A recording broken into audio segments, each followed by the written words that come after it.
What is up, guys? I'm 13 here. I did actually say I wanted to make a video in my community tab. I think I said I was going to make a video about why I love Doki Doki Literature Club so much. Because there's a lot of reasons for it. And why it still remains on this channel for, I guess, a long time. Because it's still going. But I figured I should make some explanations for it. First, I want to first say the story on how I actually got into the game originally. So I didn't know that this, at the time that this game first came out, I did hear that this was like a top game going on for like months, I guess. But I think it only took me like 2 weeks to figure it out that people were like really enjoying this game and everything. I was like, what's with this game? I don't get it. I was like, oh, okay, so it's free. I was like, why not? And try it. I was trying to get into it. I think after like maybe an hour or almost 2 hours, I wasn't really that interested at the time because it just seemed like a regular like dating simulator, like a dating sim game. Not dating simulator, but dating sim. It's kind of like the same thing, isn't it? But whatever. Not the point. I thought it was just like one of those dating sim games, just with all these 4 girls. I was like, there's nothing. I was like, why is it so like trendy? Why is it trending so much? I didn't get it, and then I was just completely lost interest. I was like, I don't know why this game was so trending, and I just ended up uninstalling the game. And then comes to summer of 2019, where my friends started to talk about if I ever played Doki Doki Literature Club. I was like, I don't remember. I went to look it up, and I was like, oh yeah, I remember trying to play this, and I didn't get into it. But I did tell him all that, and then he told me that, like, you have to play a lot longer than you did to get interested, because I personally think you would be very interested in it. It seems like your kind of thing. I was like, why is that? As I was like, alright, I'll try to play it longer. So I figured that I would, he recommended to me to actually record it on YouTube. So that's why I recorded it, the original game. And it,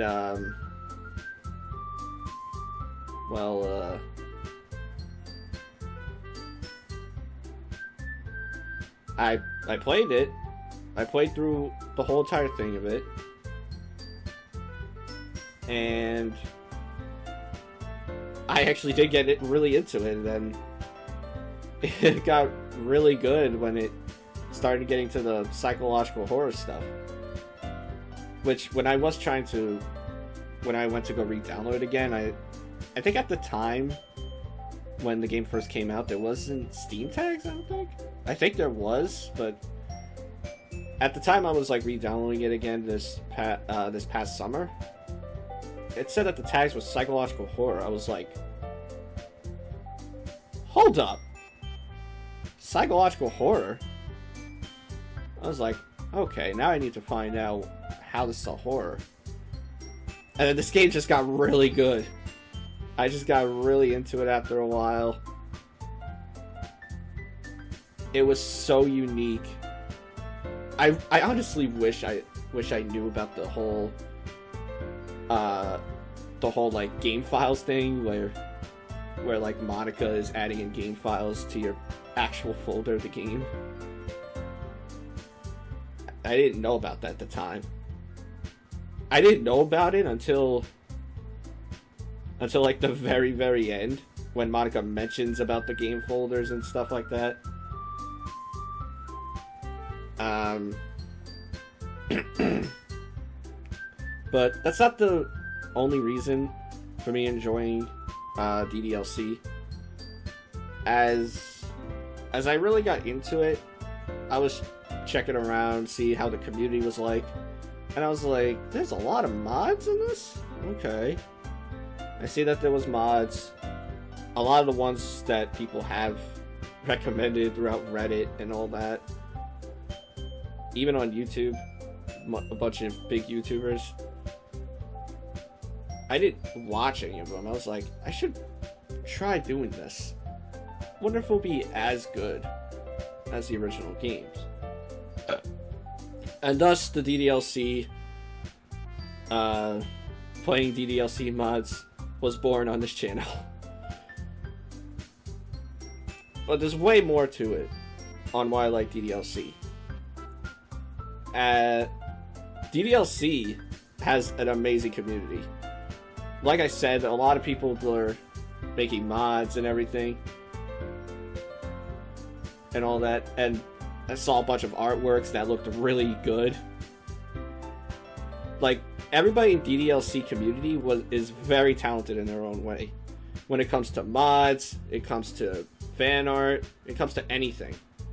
Everybody's very talented. Wish I was talented, but all I do is try to provide entertainment. I failed that miserably.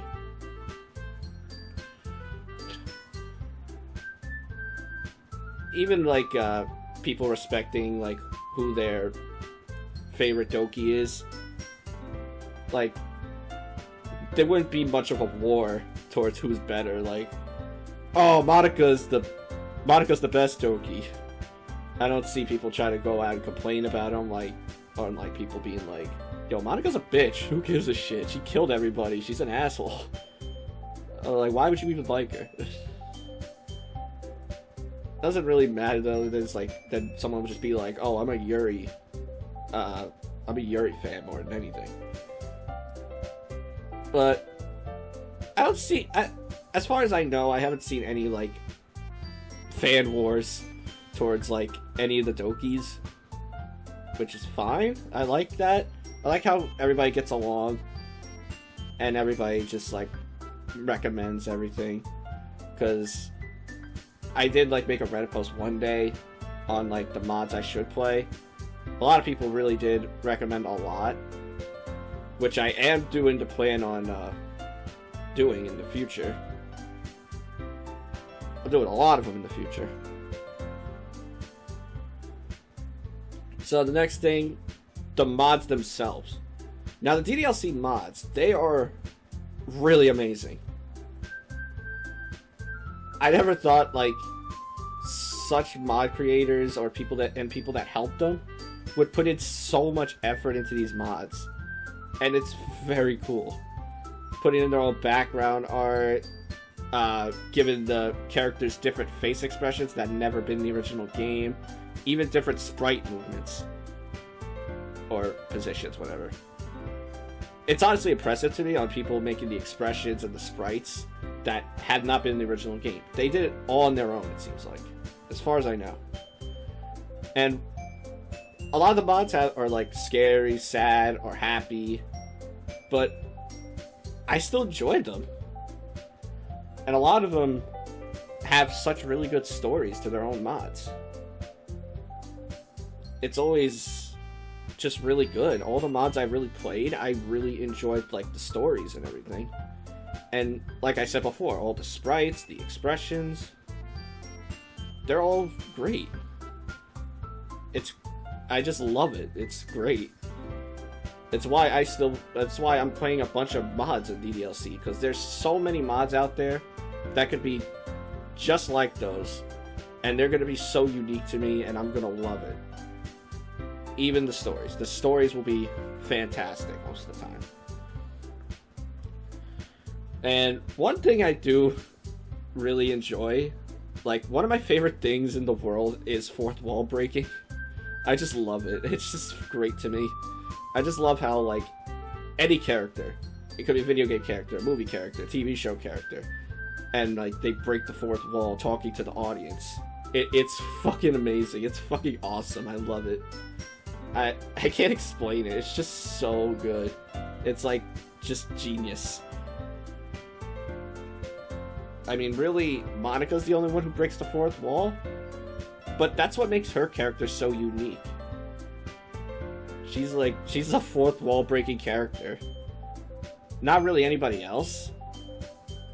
Just Monika. I shouldn't say that. No. Just don't bring me back to a room. Anyway. Monika just... It's what makes Monika such a great character and makes her so unique. She's a fourth wall breaking character. You can love or hate her, but it makes her character so unique that she's a fourth wall breaker.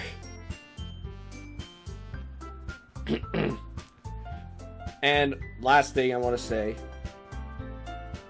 the last reason, I love the characters.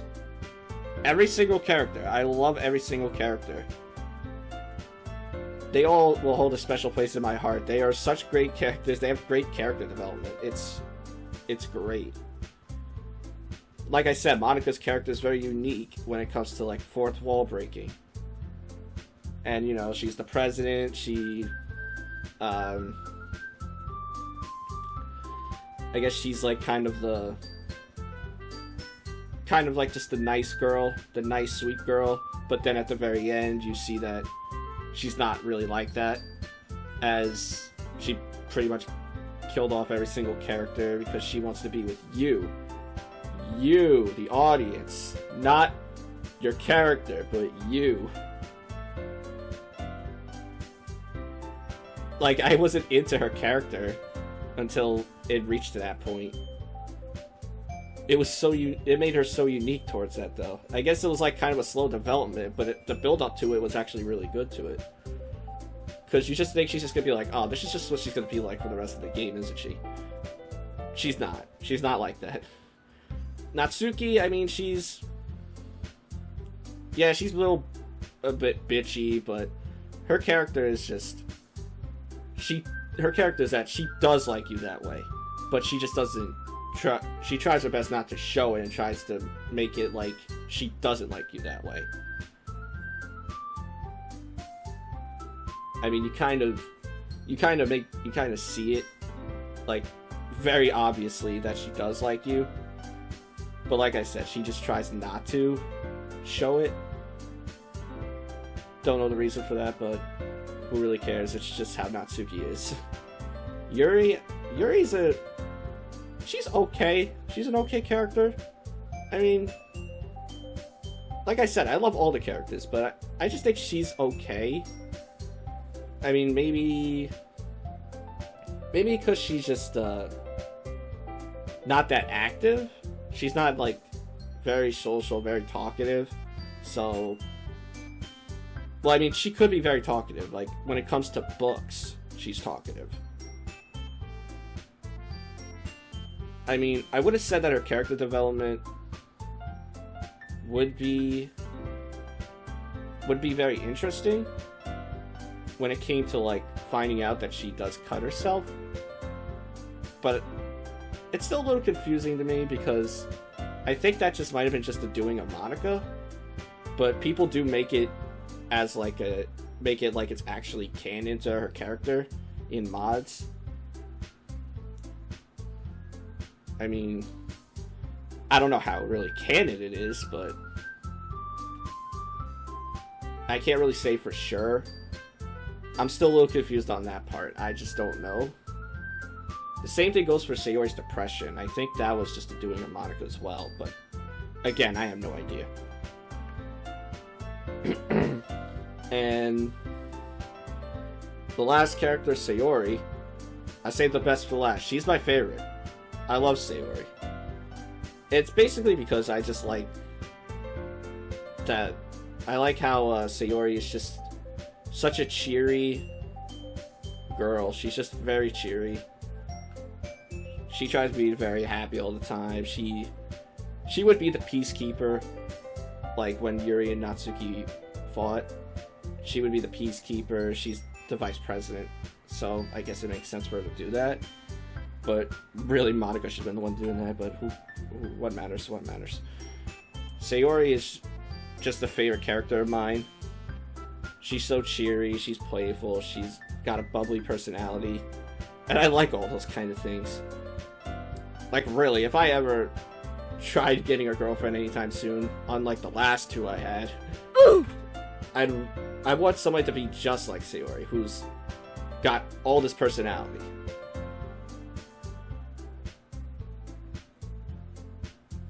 But none of those kind of people exist.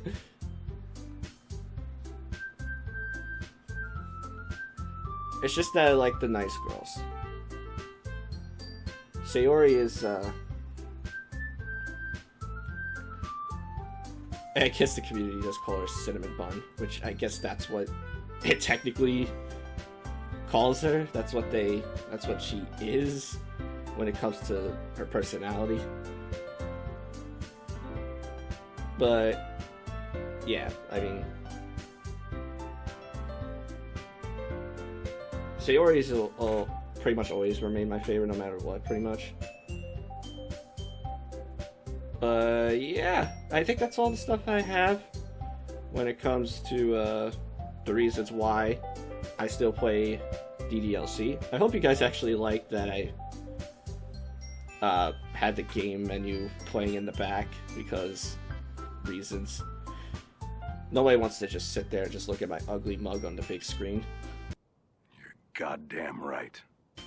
So why not just have the game's main menu with all your favorite girls, your 4 favorite Dokis.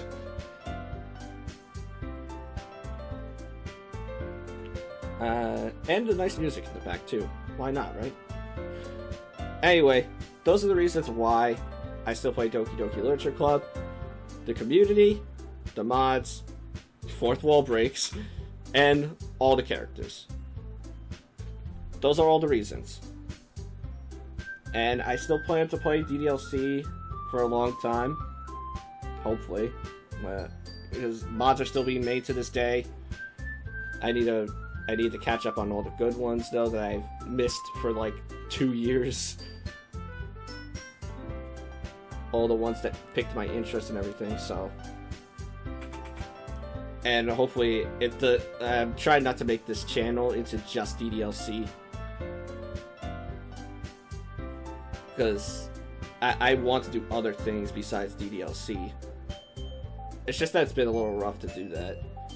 Mainly because I don't really have ideas for what else to really record. I was supposed to be recording some stuff with friends, but none of that really happened. So all that stuff really just got delayed. I don't know if it's ever gonna even be a thing, but yeah. Alright, so that's it. That's all the reasons why I love DDLC and I still play it on this channel. And yep, that'll be it. I will see you guys in the next video.